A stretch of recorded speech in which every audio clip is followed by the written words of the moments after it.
Let's start this video. It's a historical myth that turned out to be true. That's fucking cool. Let's see if I heard some of these myths or not. Probably have or probably haven't. Historical myths that turned out to be true. Viking soul swords. Despite what movies and video games may lead you to believe, we all know that defeating your enemies with a sword will not inherently make your sword stronger. Or will it? Hey, bro sauce. Brody here. And in today's video, you gotta coat the blood of your enemies into the sword. Then it becomes stronger by absorbing the soul and essence of your enemies. And you gotta make sure you make a fucking chalice out of their skull. Oh, we're discussing soul swords. Okay, fake beard and glasses aside, let's discuss what's going on here. For starters, the term soul swords is not historic or scientific. It's just a word I'm using to describe the phenomenon at play. Regardless, back in the early Iron Age in Scandinavia, right before the age of the Vikings, Scandinavian warriors had one big issue. Their weapons sucked. Specifically, the iron ones. And the biggest reason for that was because during this early iron era, a majority of the iron collected by the Scandinavians was bog iron. Bog iron is formed by bacteria in bogs that is oxidizing trace amounts of iron to gain energy. And in doing so, it would naturally concentrate the iron. And this concentration would actually allow it to be collected and then later smithed. Now, for me, this is super interesting because I had no idea that there was an organic way of farming iron without mining it. But for the Scandinavians, it wasn't so yeah, I'm right there with him. I just thought it was like you either mine it or you find a source of it, like fucking rusting out anywhere. I don't fucking know. I ain't smart. Interesting or even beneficial. And that's because while bog iron was convenient, it was not strong. Bog iron, unsurprisingly, is very impure, and for that reason, soft when forged, meaning that the Scandinavians definitely had a disadvantage in battle. And the Scandinavians definitely weren't strangers to battle, but that's a different story. Now, the Scandinavians knew that there was a serious issue with their metal, but they didn't have a solution, until they realized that they were not using one of their most plentiful resources, the body of their enemies. And that's not a joke. Scandinavian blacksmiths theorized that potentially incorporating the bones of their dead enemies, or any dead person for that matter, could potentially transfer the spirit of that dead individual into that blade, causing it to be stronger and more durable. And this is where things get a bit interesting, because during this Scandinavian Viking time, they very much so believed that this process was in fact strengthening their swords. However, as history went on, there was a large gap of time between then and now where people simply believed that this was more of a folktale or potentially symbolic, and not really any true benefit to the sword. But interestingly, in recent years, it was actually... Well, I can see how it might give it a little more extra iron and shit, because iron is in blood, and I'm pretty sure the fucking bone marrow, it has a shitload of source of iron in it. So I guess it gives it a little more, I don't know, let's hear it. He discovered that no, the Vikings were onto something, although not in the way that they intended. You see, while the Scandinavians and Vikings were using the bones of their enemies, ancestors, and animals to spiritually fuse them to their swords to increase its power, in reality, what they were doing was actually creating a rudimentary form of steel. And the reason for this is because the bones that they were using contained carbon. Like all organic matter, carbon is present, and bones are no exception for that rule, which is why when bones were introduced into the forging process, I was completely fucking wrong. But carbon, that makes more sense. The higher, like, what is it, the lower carbon or higher carbon the steel is stronger? Oh no, don't let me build you a sword. You'll probably fucking die. Of these swords and weapons, the bog iron was literally being turned into an organic alloy due to this introduction of bones, which in a morbid way is kind of badass. But yeah, I wanted to put this entry first because I thought the timeline was so funny. The Scandinavians and Vikings had a very spiritual connection to their weapons, and for that reason, they literally wanted to infuse spirits and souls into them to increase their power. And while to them it was the souls that were adding the power, in reality it was the bones. But what's even more interesting is that down the line, when this practice was theorized and discovered, it was believed by historians and scientists that this was more or less symbolic and spiritual and had no real-world utility. And for that reason, the myth of these bones making the sword stronger was, well, a myth. That was until those same people took a closer look at the swords and realized that, wait, there's not a soul in this sword, but there is early steel. Like, I can only imagine being a scientist or historian in that room, looking at the sword and being like, oh, that's cute, look at them. They put bones on it because they thought it would be like, you know, soul-bound or something. That's funny. Oh my god, they made steel. And the myth of this bone forging process being beneficial was quickly realized to be fact, albeit in a roundabout way. But we're just getting started, so let's move on. Okay, really quickly, I wanted to mention today's video sponsor, War Thunder. War Thunder is the most comprehensive vehicle combat game ever made, and it is now available to play for free on PC, consoles, and mobile devices. In War Thunder, you can take command of over 2,500 tanks, planes, helicopters, and ships of 10 major nations. When you're first playing it, learning how to play it, it's kind of bullshit. The but after you get a hang of it, it's actually pretty fun. Immersive due to its incredibly detailed vehicles, realistic graphics, and authentic sound effects, placing you right in the cockpit of some of the world's most powerful machines ever made. I prefer Using my playing the links in the tank description, or you can join a just the worldwide planes. community of over I don't really 95 like jets because million players the in epic gameplay is PvP not really battles fun today. to me. You don't need any extra hardware to play War Thunder. You can drive a tank with nothing but your keyboard and mouse or controller. One of my personal favorite parts of War Thunder is the fact that it runs on an in-house developed Dagor engine, and it is heavily optimized to deliver a lag-free experience without sacrificing frame rate even on lower-end machines. Play War Thunder for free right now by using my links in the pinned comment or video description. New and returning PC or console players that haven't played in the last 6 months will also receive a massive bonus pack that includes multiple premium vehicles, the exclusive vehicle decorator Eagle of Valor, 100,000 Silver Lions, and 7 days of premium account access. This bonus is only available for limited time. Use my link in the description, and thank you War Thunder for sponsoring this video. Gladiator versus Lion. There's honestly so much cool stuff to discuss when you're talking about gladiators. But when it comes to historical myths, one of the most prevalent was the fact, or myth, that they never actually fought animals. The whole bull fucking shit. I know humans, and I'm 110% sure they will have anybody fight to the death just for entertainment. That's just the human way, bro. Gladiatorial games is a rabbit hole in itself, simply because there was so much variety in the types of games that were happening, some more unfair than others, and some didn't even involve gladiators in the first place. For example, in the Roman Colosseum, it wasn't necessarily uncommon for criminals to be subject not to death, but to a fight in the Colosseum against another criminal to the death, meaning that while it wasn't a death sentence, there was a likely chance that you would die. On top of this ancient version of bum fights, there was also literal naval battles that would take place in the Colosseum. Yeah, they would literally flood the place and have boats in there, which is just badass. And in other cases, they would have a criminal not fight another criminal, but fight a professional gladiator, which in that case was definitely a death sentence. And as we all know, gladiators also fought gladiators. But as some of you might not know, they're more like theatrical. I thought this was all canon. The fuck? Gladiators didn't always fight to the death. And it's been proven historically that professional gladiators were of high value to their investors. And while the fights were brutal, typically gladiatorial battles only had a 10 to 20% fatality rate, which is still insane, but that statistic is more like the now modern day knockout rate in the UFC, likely the modern day equivalent of the Roman Colosseum. Now, this is where things take a turn, because while all of the different types of battles that happened to the Colosseum were historically provable through artifacts and records, there was one sort of battle that was not proven until recently, and that was battles of gladiators fighting tigers. Now, this is interesting because there has long been records and specifically artworks found of gladiators depicted fighting big cats, specifically lions or tigers. But interestingly, there was never any historical evidence found of these matches actually happening, which is why for that— What about all the fucking depictions of the artwork? Isn't that no fucking evidence, bro? Apparently not. reason, it was theorized that these artworks were more or less symbolic, showing the strength and the fear. Now, every time the motherfucking archaeologist says, oh, it was symbolic, it turns out to be bullshit. They actually did it. Of these gladiators, rather than them actually fighting lions and tigers, because, well, how would you even do that in the first place? But fucking Rome was a major empire, bro. It took up most of the known world. Like, fuck, they had elephants attack them. You don't think they can get a couple crazy motherfuckers out in the jungle to catch a tiger? Or out or around Africa and get a fucking lion? People are crazy. You give them enough determination and goddamn, what's the word I'm looking for? Not inspiration, but incentive. You get it done. You get anything done. Just give them enough time and incentive. People do anything. Shit, look at Rust. Little fuckers.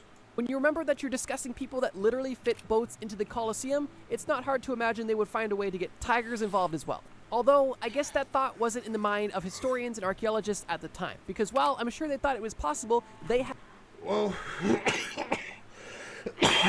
Excuse me, didn't mean to pause it just to cough. I feel like... God damn, smoking. But I feel like a lot of archaeologists and scientists nowadays, well, at the time, suffered from their retarded syndrome, as in, oh, they didn't have the technologies or the smartness of modern day, so it's impossible for these retards to do it. Like I said, you give enough people enough time and incentive, anything can happen, bro. And just writing off ancestors because they're fucking from a different time age or fucking time period is really stupid in your part. Had no evidence to back up this claim. That was until recently. And when I say recently, like I mean recently. The first article published proving the existence of human bones with animal bite marks in the Colosseum was published in 2025.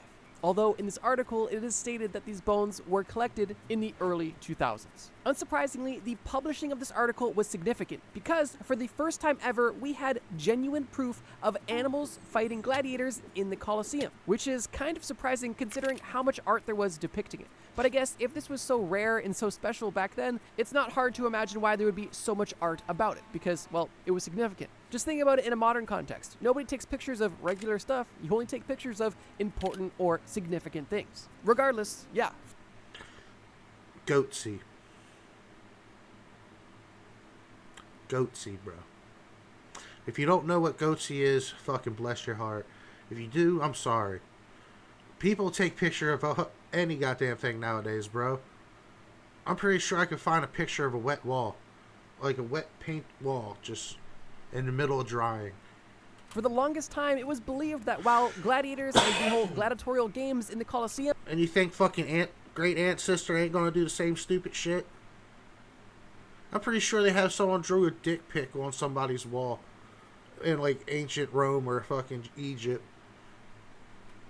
Were interesting and, well, diverse. Up until very recently, there was no proof that they were fighting lions or any big animals. That was until last year when it was proven, because they found a skeleton of a likely 20-year-old man with a tooth mark in his skull and pelvis. And this tooth mark, according to archaeologists, is unmistakably the tooth mark of either a tiger or a lion. Once again, making a historic myth actually fact.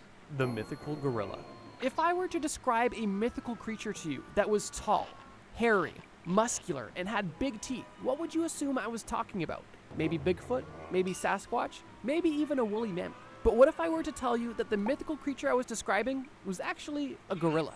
That's right. Makes Up until sense. surprisingly recently, the concept of a gorilla in the Western world was not something of fact, and it was believed that stories of gorillas were folktales, describing some sort of mythical creature. And while gorillas are definitely mythical in their own regard, they themselves also prove that sometimes fact is stranger than fiction.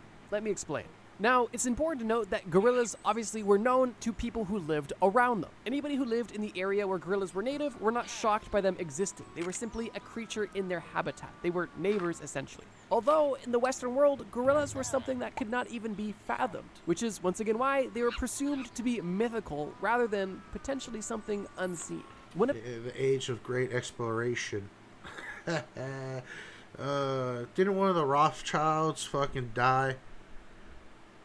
Or wherever the fuck. I guess he was exploring Africa and then he came up missing or something. Oh well. The earliest recorded accounts of somebody from the Western world describing a gorilla come from an English traveler named Andrew Battle. He lived from 1565 to 1614. And his story is, well, interesting to say the least, but that's a topic for another video. During his travels, Andrew ran into a rather interesting creature that he called Pongo. And the mention of this Pongo creature is, as I stated, one of the first ever recorded mentions of the existence of the gorilla. This is an actual quote from Andrew Battle describing the Pongo creature. This Pongo is in all proportion like a man, but he is more like a giant in stature than a man, for he is tall, and hath a man's face, hollowed eyes, and long hair upon his brows. His face and ears are without hair, and his hands also. His body is full of hair, but not thick, and it is a Danish color.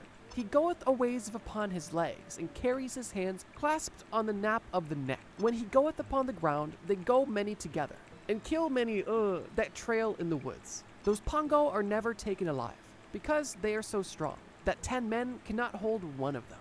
That description, albeit long, is in... Well, to be honest, imagine if you just come from like a 14th century village or some sort of city, sailed over the mighty ocean, land in some strange land, and you got a fucking silverback running at you. I'd shit myself and call that a demon and leave. Interesting and relatively detailed. And coming from a, well, potentially reputable source, it's interesting that even this was written off. Although with no point of reference and this guy literally being held in captivity in Africa, it's potentially reasonable to assume he either hallucinated something or saw something he really didn't, or, well, who knows. Regardless, this account from the early 1600s was the first and really last for a very long time. Which brings us all the way to the 1800s. That's right, over 200 years of gorillas being, well, misunderstood and assumed to be mythology. That was until physician and naturalist Thomas Savage obtained several gorilla bones, including skulls. And with these new discoveries, he wrote his first formal description of this newly discovered animal known as a gorilla. Now, Thomas Savage was actually a wealthy physician from America. He went to Yale Medical School and received his degree in 1833. And interestingly, in 1836, he even became a priest as well. So this man was busy. And because this man was both a priest and a doctor, he was sent as a medical missionary to Africa, specifically Liberia. And it was during his time in Liberia where he was able to acquire the skull and bones of the species that at the time was unknown. That was until he gave it the name that is, well, now famous. Now, the story doesn't end there because we still don't know everything about it, and there is still no, well, visitation of gorillas from experts. Although I do use that term a bit lightly. Introducing Paul de Chaillu, and he was a French-American traveler and zoologist. And he is famous for being the first Westerner to confirm the existence of gorillas. Did he shoot Paul, similar to Thomas, spent time in Africa. Although Paul spent time in Africa slightly after Thomas, and what he did was vastly different. Because Paul was not collecting bones in Africa, he was actively killing and sending gorilla bodies back to Europe, and was also actively trying to capture baby gorillas, although unsuccessful. Paul wasn't doing this out of goodness for his heart, however, and he was... See, I know the fucking mentality of people, bro. I knew for a fact this motherfucker was gonna go shoot up the place and take shit. Actively selling gorilla bodies to the Natural History Museum in London, where all world artifacts seem to end up, apparently. And as I mentioned, he actively tried to capture many baby infant gorillas, but said that they were too, quote, ill-tempered and they all died within his captivity. On top of this, Paul also sold cannibal skulls found from native tribes in Africa to Europeans as well, which seems less about science and more about money, but that's beyond the point. Regardless, it wasn't until the 1860s that... Incentive. All hail the mighty dollar, bro. Anything can happen if you have enough money and time. It was proven as a fact that gorillas were actual creatures and not mythical creatures just made up by African tribes. Which is a bit ironic considering they literally had European travelers who described seeing these creatures as well, but, well, we'll ignore that. But yeah, up until the 1860s, most Europeans likely have never even heard of a gorilla. And if they did, they assumed... Well, probably 1860s, bro. The average person probably didn't leave. Like, the average person probably traveled less than 100 miles from their place of birth. Like, people don't really fucking travel a lot. Or at all. The only time they travel is for a great reason. Or to relocate, or fucking, go on a pioneer on the west, or wherever the fuck. But basically what I'm saying is people didn't really travel far from where they were born. So, news of this all going around across the world... It's more like fucking didn't exist, didn't happen. It was just some sort of outlandish creature. That was until somebody decided to go, kill them, and send them home for money. But at least with that, we did have the European discovery of the gorilla, proving this myth to be fact. But in case that wasn't interesting enough, check this out. At least in a European context, the discovery of dinosaurs just slightly predates the discovery of gorillas, which if you think about it is insane. Because how do you discover something that lived millions of years before your time, before you discover something that is actively walking the earth and you are actively being told about from native tribes in Africa? Now that I think about it, this entire section kind of makes me feel like European travelers didn't really respect the locals. But what do I know? The golden sheepskin. Greek mythology undoubtedly has some of the coolest imagery and lore when it comes to, well, mythology. However, not all of this mythology is all myth, and some of it actually has genuine roots in history. One notable story from Greek mythology describes something known as the Golden Fleece. It is a legendary artifact that essentially came from a divine flying golden ram, and this ram was essentially a symbol of divine favor and kingship. Now, within the story of the Golden Fleece, there is a man named Jason. He was on a quest to claim his rightful throne, and in this pursuit, he made it his mission to retrieve this Golden Fleece of this mythic, mysterious, and, well, divine ram. And long story short, not to spoil it, but he slays the impossible to slay dragon and retrieves the Golden Fleece. The story is obviously more detailed than that, but I'm just giving a trust me bro summary. Now, let's separate fact from fiction. In this story, Jason travels to a city called Colchis, which is in modern-day Georgia, which is a relevant fact. And while Jason may have never existed, and while the whole golden ram may have also never existed, and I can pretty confidently say there probably wasn't a dragon around either. Every story has its embellishments, especially back then. You got to be the fucking... You have to have the good OG backstory of becoming a king or the greatest fighter of all time. There is one thing that is very likely a real artifact, that being the Golden Fleece. And the reason I say this is because in Georgia specifically, the location where the story took place, it is not uncommon for gold deposits to wash downstream from mountains in certain waterways. But of course, that's not all. On top of gold literally just washing down the river, there is evidence to suggest that farmers at the time who lived in these regions would use sheepskins from their animals to collect these gold nuggets heading downstream, doing essentially an early version of gold prospecting. But this is where things get interesting, because although people are still doing this in modern-day Georgia, it is believed that this tradition has been passed down through thousands of years, meaning that it is more likely than not that during the time of the story of the Great Fleece, people were using sheepskins to collect gold, literally creating their own golden fleece, leading some historians and experts to believe that this practice and this artifact wasn't just pure myth. See, I assumed that a fucking sheep just had like a genetic defect and came out blonde. But this makes more sense. Actually had a strong basis in, well, reality. And while this artifact alone may be the only piece of fact from the mythology, it's still interesting to see that even some of the largest mythological stories still have a kernel of truth. And it's also cool to kind of imagine the first person who saw, you know, a sheep pelt drying out with some gold on it to be so inspired that they write some crazy lore around it. This is kind of the equivalent of somebody just seeing a... Bro, somebody seen a tentacle and made a fucking crazy lore around it. You shouldn't be surprised by that. Stick poking out of the ground and then writing Star Wars. The Puakai. If you thought the United States had the biggest, strongest, and freest eagles, you would be sorely mistaken, because New Zealand actually takes that record. The Puakai is a mythological creature, and it's referred to as a monstrous bird in Maori mythology. The Maori people are believed to be some of the first people to have ever settled in New Zealand, and their history in New Zealand is vast and runs deep. And an interesting part of their story in New Zealand is their mythology, specifically the Puakai. You see, in Maori mythology, the Puakai is a bird that is so massive and so strong that it could pick up and kill a man with ease. And for that reason... That'd be fucking hilarious to have around. She's like, do you see Jim? Oh no, he got taken by the Puakai. Oh shit, when did that happen? Oh, last night after you left for work, it was about to get on his bike and he just got picked up, took away. This was a mythological creature that was terrifying, and definitely not something to mess with. It was typically seen or used as a cautionary tale, but also sometimes as a symbol of strength. It is believed that the Maori people arrived in New Zealand sometime around the 1400s. And from the 1400s to the mid-1700s, the Maori people remained uncontacted in New Zealand, until they gained contact with European travelers in the late 1700s. Prior to the Maori's contact with the Europeans, they did not have a formal writing system, which means that they relied on oral storytelling to have some sort of record of their people's history, which is a big reason why they had so much lore and such cool stories. But obviously, when a majority of your big reason why they had... I'm sorry, but here, let me move my camera so you can see that. Is it me or does that cloud look like it's about to eat its ass? Oh my god, I didn't even see the ground. Getting some double action on this dude. Well, let's just move on. Let me just put that back and move on.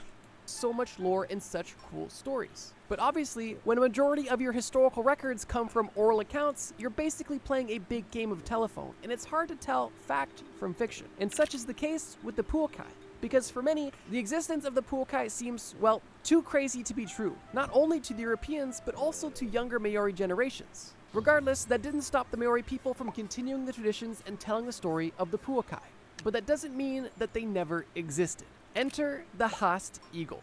You see, the Haast eagle is an extinct species of eagle that lived specifically in New Zealand at the exact same place where the Maori people lived. Interestingly as well, the Haast eagle is also the largest known eagle to have ever existed, and it's believed that they weighed anywhere from 22 to 40 pounds and Damn, preyed bro. almost exclusively on a bird named moa, which is essentially just an extinct 500-pound variant of the modern-day ostrich. It's believed by researchers that the Haast eagle got to the size it did because it had no natural predators and had seemingly an endless amount of prey, allowing it to evolve and grow uninterrupted.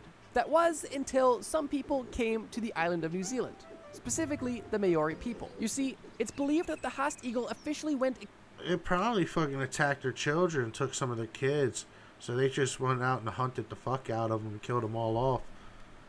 Is that 20 to 40 pounds? I think that's big enough to take a child. Just take it, fly off. That'd be crazy as shit. I should laugh. Extinct in 1445. And experts say they went extinct because after the Maori people reached the island of New Zealand only years prior, they were able to hunt the Mau bird to extinction. And with the Mau birds being the primary prey of the Haast eagle, it's not hard to understand how the Haast eagle went extinct after its entire food supply was shut off. And this is really where things get interesting, because if you remember, the puakai, as described by the Maori people, is a large, monstrous bird that could easily pick up and kill a human man. And as we know, the Haast eagle lived in the same place as the Maori people for a short amount of time, as well as the fact that the Haast eagle also preyed on animals that were literally 500 pounds, meaning that if they could take on that flightless bird, they could probably take on a human, or at least a child at that. And considering the fact that the Maori people were literally devastating the Haast eagle's food supply, it's not hard to imagine that the Haast eagles could either be desperate or just straight up mad that these newfound humans in their ecosystem are messing everything up, potentially triggering some Haast eagle attacks, or puakai attacks. And while for hundreds of years the story of the puakai may have seemed like mythology to the Maori people and the Europeans they encountered, when the existence of the Haast eagle was discovered in 1871, the dots were slowly connected, and it was eventually revealed that the puakai was not any sort of mythical creature. It was very much so real, but unfortunately never lived long enough to tell its side of the story. Speaking of telling stories, if you like the way I tell stories and want to see more cool stories every single Friday, feel free to be a bro and subscribe to the channel. We're currently on the road to 2 million subscribers, and like I said, we post cool videos every single Friday. And I guess while I'm shilling, if you're enjoying this video about myths that actually turned out to be true and want to see a part 2, all you need to do is either leave a like on this video or comment part 2 so I know that you guys actually want more of this. But now that you're subscribed and have liked the video, let's move on to the final entry on this list. Ancient ozone. I would assume, or at least hope, that everybody watching this video now is familiar with the ozone layer. You know, the protective layer that is literally protecting everybody watching this video right now from the harmful radiation of the sun and space. And while the ozone layer is definitely the GOAT of protecting us from harmful space rays, it actually existed in mythology far before it existed in the scientific world. You see, the ozone layer was officially discovered in 1913 by French physicists Charles Fabry and Henry Boysen, and that discovery was significant. But what if I told you that not just 100 years ago, but thousands of years ago, the concept of an ozone layer was already theorized and well established in the world of mythology? Let me explain. Norse mythology, like Greek mythology, like Scandinavian mythology, runs deep. But one interesting part of Norse mythology I wanted to focus in on is known as Svalin. And in Norse mythology, Svalin is literally a legendary shield that stands in front of the earth and the sun, and its sole purpose is to protect the world from overheating. It's believed that the myth of Svalin dates back all the way to the Bronze Age. And interestingly, the word Svalin itself is actually a translation for the word cold or chill, meaning that Svalin was literally a chill guy. Jokes aside, there's not much known about where this mythology actually stemmed from, although it's interesting how, well, accurate it actually was. Now, whether or not this Nordic mythology from the Bronze Age was actually onto something, or it was just, well, sheer coincidence, the similarities are glaring, which is why I wanted to add it for that reason. Because it is crazy that they knew a concept of that, of the Earth. But like I said, don't be surprised how smart the ancestors were. Some of them got it, some of them didn't. obviously the definition of Svalin is strictly mythical. The concept of what Svalin represents is definitely not myth and very much so reality. And while it took until 1913 for physicists to discover the ozone layer, for Nordic storytellers, they were able to theorize the ozone layer with no proof before they ever even discovered iron. That's pretty cool. And that's also the end of this video.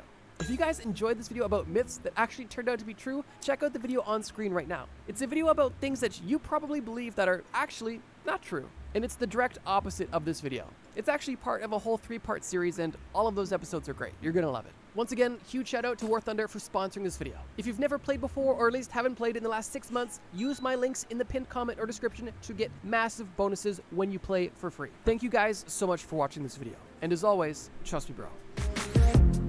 Love it. It was a good video.